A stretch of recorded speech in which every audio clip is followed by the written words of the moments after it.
मैं कुर्ता और जीन्स पहनूँ और चश्मा लगा के, दाढ़ी बढ़ा करके और झोला लटका के एक क्रांतिकारी बनूँ, ये ज़िल्लत की ज़िंदगी मैं तो बर्दाश्त नहीं कर सकता। मैं दिल्ली आया सीए फाइनल करने के लिए, नहीं कुछ पहनने का था कि भई क्या पहन, कभी मैं ब्राउन शर्ट, ब्राउन पैंट पहन के ऑफ़िस पहुँच जाता था। अंग्रेज़ी नहीं बोलनी आती थी और वो ऐसे देख रहे हैं जैसे कि आपको वो जानते नहीं, पहचानते नहीं हैं और बहुत बार लगा कि मैं क्यों ऐसा कर रहा हूँ।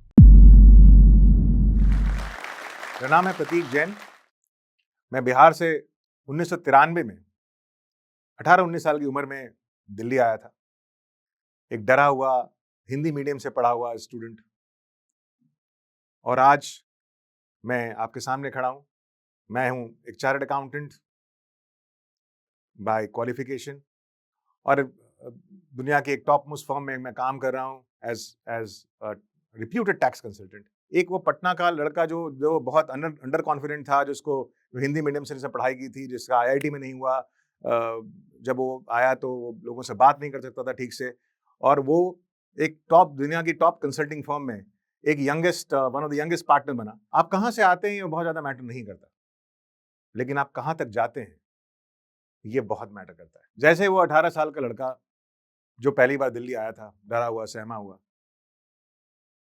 उसके मन में बहुत सवाल थे, बहुत सपने थे, बहुत सारी कठिनाइयाँ आई, बहुत सारी विफलताएँ आई, लेकिन धीरे-धीरे वो आगे बढ़ता गया और आज वो इस मंच पे खड़ा है, आपको अपनी कहानी सुनाने के लिए। जब मैंने 10th पास किया दैट टाइम अर्ली 90s में, तो उस समय बिहार में लोग या तो इंजीनियर बनते थे, या डॉक्टर बनते थे, या आईएएस की तैयारी करते थे। तो उस प्रेशर में मैंने भी सोचा कि मैं आईआईटी की तैयारी करूँगा और मुझे लगता है ये मेरे ज़िंदगी का एक बड़ा डिज़ास्ट्रस मूव था। मेरा साइंस में हाथ बहुत ही तंग था। तो जो जो ब सारे बच्चे लिखते थे कि मेटल और नॉन मेटल में क्या डिफरेंस है? लोग ये लिखते थे metal is a good conductor of electricity, non metal is bad conductor of electricity. मैं उसको कभी विजुअलाइज़ ही नहीं कर पाया। मैं लिखता था कि मेटल को मारने से टन-टन की आवाज़ होती है। तो आपको पता लग गया होगा कि क्या हालत थी मेरी। एनीवे मैं दिल्ली आया, मैंने दिल्ली की मैं तैयारी की और मेरा जो परिवार का बैकग्राउंड था, वो एक लोअर मिडल क्लास से मैं आता था और मेरे माता-पिता के लिए इतना आसान नहीं था मुझे दिल्ली भेज के यहाँ पढ़ाई-लिखाई करना। बट जैसे आप जानते हैं, माता-पिता का दूसरा नाम ही सैक्रिफाइस है। तो उन्होंने मुझे दिल्ली भेजा, ये सोच के कि बेटा आईआईटी की तैयारी करेगा। 1 साल मैंने यहाँ पे स्पेंड किया, अपने 4-5 दोस्तों के साथ एक रूम में रहता था मैं यहाँ दिल्ली में, आश्रम एक जगह है वहाँ पर, और मैंने लोधी रोड में कोचिंग इंस्टीट्यूट जॉइन की और बिल्कुल 1 साल कुछ पढ़ाई नहीं की, मतलब पढ़ाई की भी तो कुछ समझ में नहीं आया। आईआईटी में नहीं हुआ, तो उसके बाद फिर मेरे दिमाग में बहुत सारे डाउट्स थे कि क्या किया जाए, और मुझे याद है मैं पटना वापस गया अपना सामान लेने के लिए, कि मैं सामान लेके वापस दिल्ली आऊँगा। और उस समय मेरी मम्मी ने बोला कि यहाँ पे कोई कोचिंग इंस्टीट्यूट किसी ने स्टार्ट किया है सीए के लिए, चार्टर्ड अकाउंटेंट के लिए, तुम जाके एक बार मिल लो उनसे, देखो क्या है। तो मैं वहाँ गया और मैं मिला, मैंने थोड़ी समझने की कोशिश की। साइंस बैकग्राउंड था, कॉमर्स के बारे में कुछ आइडिया था नहीं। लेकिन मुझे लगा कि ये मैं कर सकता हूँ। मुझे मुझे लगा कि ये मेरे बस की बात है। मतलब साइंस तो बिल्कुल ही मेरे बाहर था हाथ से, लेकिन ये मैं कुछ कर सकता हूँ। उस समय ज़माने की बात बता रहा हूँ मैं, मिड 90s की। तो उस समय सेल फ़ोन नहीं हुआ करता था। तो टेलीफ़ोन बूथ एक ऐसी जगह थी जहाँ पर आप जाकर के एक-दूसरे को कॉल कर सकते थे, और टिपिकली एसटीडी, आईएसडी कॉल करते थे आप वहाँ से। तो मैं वहाँ पे टेलीफ़ोन बूथ जाता था रात में उसको बंद करने के लिए, कुर्ता-पजामा पहन करके, बाल में तेल लगा के, और मैं अपनी किताबें लेके जाता था उसमें पढ़ाई करने के लिए, बिकॉज़ पढ़ाई का मौका बहुत ज़्यादा नहीं मिलता था दिन में। तो पढ़ाई करता था और लोग देख के बड़ा आश्चर्यचकित होते थे, और कुछ लोग तो होते थे कि अपसेट हो जाते थे कि मैं बैठा हूँ और मेरे सामने उनको बात करने की ज़रूरत पड़ रहा है। तो वो बोलते थे कि भई आप बाहर से जाके दरवाज़ा बंद कर दीजिए। मैं बाहर जाकर के दरवाज़ा बंद करता था, खड़े होके पढ़ाई करता था। तो कोशिश की मैंने, प्रयास किया, और मुझे सीए एंट्रेंस में ऑल इंडिया रैंक आया। फर्स्ट टू 50 में को ऑल इंडिया रैंक बोलते हैं सीए में, तो मुझे आया 38वां रैंक आया। मैं बहुत खुश, और माता-पिता भी बहुत खुश, और परिवार साहब, मेरे दोस्तों में एकदम बिल्कुल हीरो बन गया मैं। और फाइनल ईयर में जब सीए में 1998 की बात है, मैं दिल्ली आया सीए फाइनल करने के लिए, और उस समय मैंने इंटर्नशिप शुरू की, जिसको इंडस्ट्रियल ट्रेनिंग बोलते थे। मोटोरोला एक कंपनी थी जो मोबाइल फ़ोन बनाती थी उस समय, वो नंबर 1 कंपनी थी मोबाइल फ़ोन की। वहाँ मैंने शुरू किया, और ये मेरे लिए बहुत बड़ा एक कल्चरल शॉक था। जब मैं यहाँ पहुँचा, हिंदी मीडियम से पढ़ाई की थी, यहाँ पे लोग फराटेदार इंग्लिश बोल रहे थे, लैपटॉप्स थे सबके पास, और कंप्यूटर्स था, और एयर कंडीशनर था, और मुझे याद है वहाँ पे कैफेटेरिया में फ्री में कोल्ड ड्रिंक मिलता था, और मैं फर्स्ट जब मम्मी को फ़ोन किया, ये बताया कि भई यहाँ पे तो फ्री में कोल्ड ड्रिंक मिलता है। वो बहुत बड़ा अचीवमेंट था उस समय हमारे लिए। तो शुरू की और लेकिन बड़ा कॉम्प्लेक्स भी होता था कि लोग इतना कर रहे हैं, इतना बोल रहे हैं, इतने स्मार्ट हैं और हमको ना बात करने ठीक से आता था और अंग्रेज़ी तो बिल्कुल ही नहीं आती थी, बहुत कम ही आती थी और ना ही कुछ पहनने का था कि भई क्या पहन, कभी मैं ब्राउन शर्ट, ब्राउन पैंट पहन के ऑफ़िस पहुँच जाता था, लोग हँसते थे मुझे देख के। बट ठीक है, मतलब वो धीरे-धीरे I took some of these things in in my stride और मैंने वहाँ कोशिश की। तो आस-पास वाले लोगों को ये रियलाइज़ होता है, चाहे आपकी अपब्रिंगिंग कुछ भी हो, जैसा भी हो कि कि इसमें काबिलियत है और मुझे मोटोरोला में ही नौकरी मिल गई।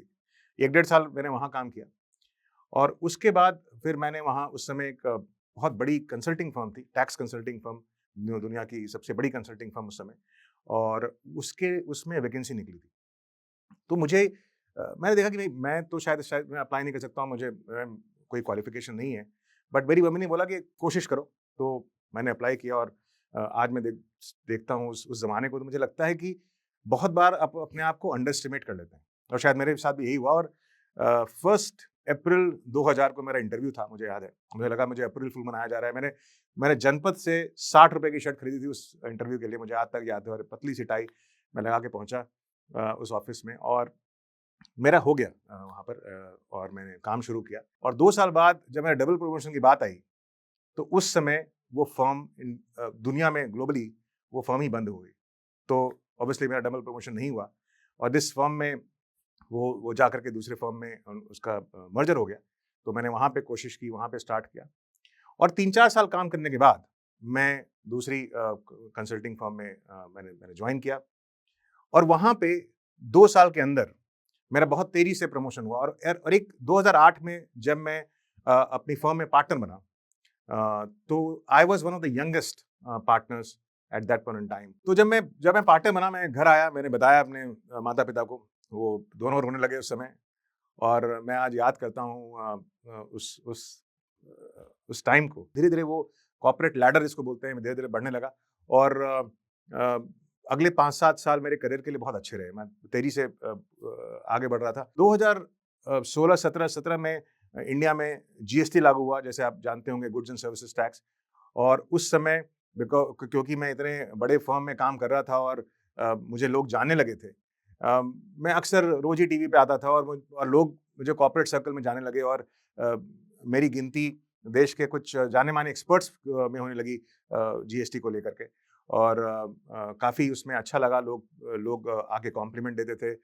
मेरी मम्मी ख़ासकर बहुत खुश होती थी। मैंने 3 घर बदले हैं। मैं पटना में था और फिर एज़ अ स्टूडेंट जब आया तो छोटे से कमरे में हम 4-5 लोग रहते थे और आज शायद बड़े मकान में और एक लग्ज़रियस अपार्टमेंट में मैं रहता हूँ। समय बदल गया है, कम्फ़र्ट्स बदल गए हैं बहुत। कभी अच्छा लगता है देख कर के कि भई आज मेरे पास सारी सुविधाएँ हैं जो शायद एक समय मेरा ड्रीम हुआ करता था। लेकिन एंड ऑफ द डे दिल में अभी भी बिस्कुट ही है। ज़ुबान पे कुकी ज़रूर है, लेकिन दिल पे भी बिस्कुट है और मुझे लगता है कि इन सारी चीज़ों के साथ-साथ जब तक आप अपने सोल को फीड नहीं करते हैं, जब तक आपको ये नहीं लगता कि जो आप कर रहे हैं उसमें आप एन्जॉय कर रहे हैं, उसको वो आपको अच्छा लग रहा है, तो बाकी सारी चीज़ें वेस्ट है। तो मुझे दिल्ली आए लगभग 30 साल हो गए हैं। शुरू में पहले मैं आईआईटी की तैयारी करने आया, फिर मैं वापस गया, फिर मैं सीए बनने के लिए आया 1998 में। उस समय बहुत कम लोगों को पता था कि सीए क्या होता है। अब आज की जनरेशन को मैं देखता हूँ 30 साल बाद, तो आपके पास बहुत ऑप्शंस हैं। आप कुछ भी कर सकते हो। The whole world is your canvas.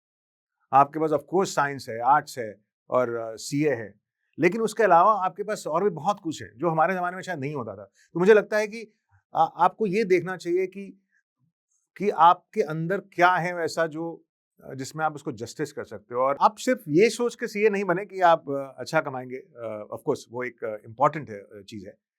लेकिन कोई भी चीज़ करने के पहले चाहे प्रोफ़ेशनली या पर्सनली, आपको ये देखना चाहिए कि is it something that you want to do? क्या आप अपने आप को इमेजिन करिए कि वो अगर आप वो ऐसा करेंगे, आप ऑफ़िस में बैठ के अगर आप वो काम कर रहे हैं, तो क्या आपको वो अच्छा लगेगा?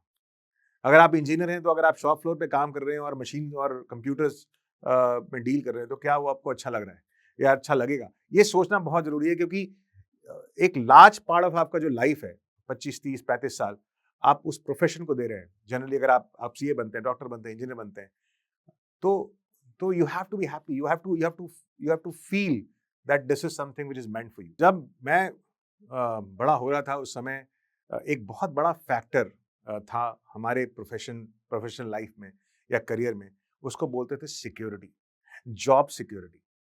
लोगों को ये लगता था कि अगर आप गवर्नमेंट जॉब में जा रहे हैं तो उसमें सिक्योरिटी है। अब मुझे लगता है कि वैसी बात है नहीं। एक तो गवर्नमेंट जॉब का एक फेस भी चेंज हो चुका है और वो एक उस तरह की चीजें नहीं रह गई हैं जो पहले सालों 30 साल पहले होती थी। लेकिन मोर इम्पोर्टेंटली अब शायद सिक्योरिटी की उतनी जरूरत नहीं है आपको। अगर आपके पास क्वालिफिकेशन है, अगर आपके पास स्किल सेट है, तो आपके पास इतनी अपॉर्चुनिटी है कि मुझे नहीं लगता है कि आज लोगों को सिक्योरिटी के हिसाब से अपना अपना प्रोफेशन डिसाइड करना चाहिए। और मैं अपने अगर बच्चों को आज देखता हूँ और उनके पास जो सुविधाएं हैं और जो नई जनरेशन के पास इतनी सुविधाएं जनरली हैं, जिन्होंने जिनके माँ बाप ने शायद वो सिक्योरिटी के चक्कर में बहुत ज्यादा मेहनत की, तो मैं उनको यही बोलता हूँ कि तुमको जो करना है करो। वो लड़का जो जो पटना में रहता था, जहाँ पे घर में बहुत बारी लाइट नहीं होती थी और स्टील के प्लेट में खाना खाता था और अंग्रेजी नहीं बोलनी आती थी और लैंडलाइन भी बहुत मुश्किल से बात करने का मौका मिलता था, आज उसके पास सारी सुख सुविधाएं हैं और बड़ी गाड़ी है, बड़ा बड़ा घर है और सब कुछ है। तो क्या क्या ऐसा बदल गया? क्या क्या मैंने बहुत कुछ अचीव कर लिया लाइफ में? क्या बहुत कुछ करना बाकी है? 2018 में मैं गुड़गांव में अपने ऑफिस में साइबर सिटी में नीचे घूम रहा था, तो मैंने देखा एक कॉमेडी क्लब है, कैनवस लाफ क्लब करके कॉमेडी क्लब थी। मैं अंदर गया, मैं देखा क्या हो रहा है, स्टेज पे कुछ लोग चुटकुले सुना रहे थे। मुझे लगा कि मैं ये कर सकता हूँ।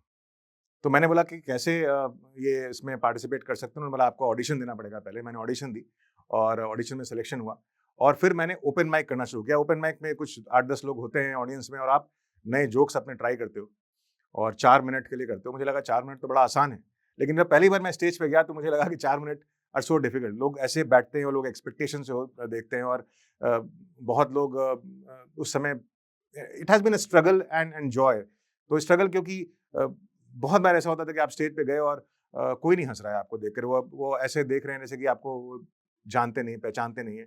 और बहुत बार लगा कि मैं क्यों ऐसा कर रहा हूँ। मैं उस समय अपने 40s में I was competing with people who were there in 20s।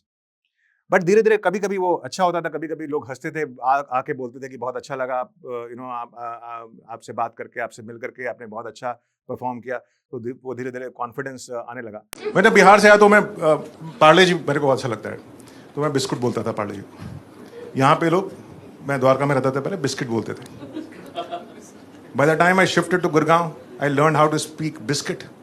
Now people have graduated to cookies. तो मुझे लगता है कि ये मुझे बहुत अंदर से कहीं ना कहीं एक सेटिस्फैक्शन देता है। जब मैं कॉमेडी स्टार्ट किया, मेरा बेटा 6th में था, मैंने बोला बेटा I want to become a stand up comedian.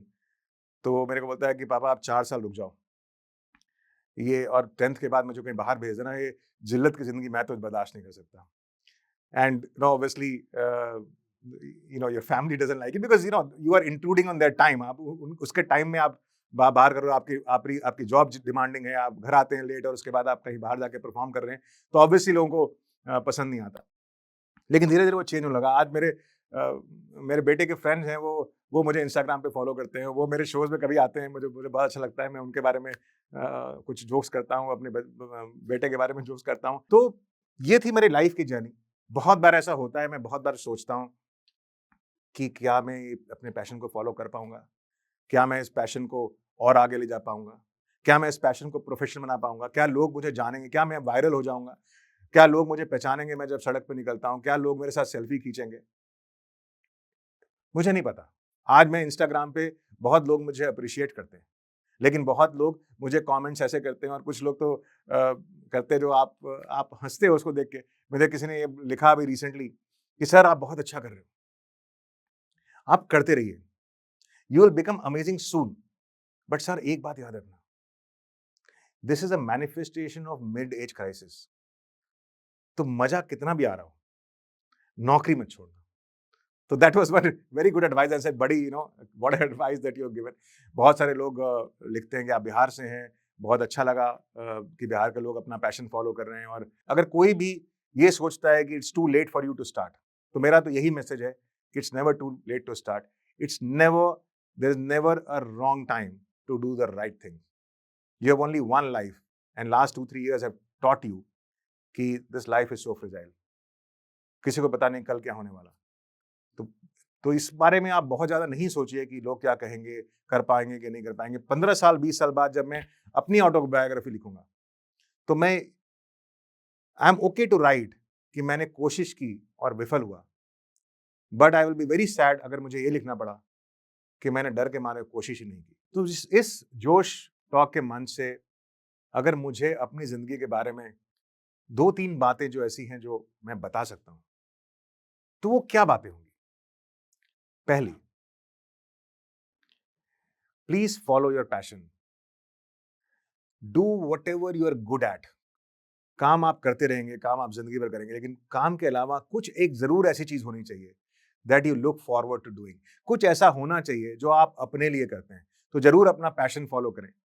दूसरी, इस बात को हम बहुत ज्यादा तवज्जो देते हैं कि लोग क्या कहेंगे, और मुझे लगता है कि लोग कुछ नहीं कहेंगे, क्योंकि लोग अपने लाइफ में बिजी हैं. लोग अगर आपको कुछ भी कह रहे हैं उससे फर्क नहीं पड़ता, क्योंकि ये आपकी जिंदगी है, ये आपका लाइफ. जब जो जहां आपकी जिंदगी का सवाल है, आप उसके बारे में सेल्फिश रहिए. आपको फर्क नहीं पड़ना चाहिए लोग क्या बोलते हैं. So long as you are enjoying it, लोग क्या कहेंगे उससे कोई फर्क नहीं पड़ता. तीसरी और सबसे इंपॉर्टेंट बात कि अगर आप मेहनत करते हैं, अगर आप पूरी शिद्दत के साथ मेहनत करते हैं और उस चीज में ऑनेस्ट रहते हैं, तो मुझे लगता है कि आपको सफल होने से कोई नहीं रोक सकता. इसने ढेर सारा इंस्पायरिंग स्टोरी एक से एक बढ़ के बिहारी के एकरा पर देखेला मिलतो. एकरा नाम है जोश टॉक्स बिहार. तो जोश टॉक बिहार के भाई बढ़िया से सब्सक्राइब कर ले हूँ, घंटा उंटा दबा दे हूँ कि नोटिफिकेशन आते रहे. अरे जब मन होले उदास तक खोल लेल की जोश टॉक बिहार, ओकर बाद देखल के मन के तरोताजा कैल के एकदम मोटिवेशन लेल के काम शुरू कैल के सफलता कैसे न मिलते, एकदम मिलती झंडा गाड़ देबू.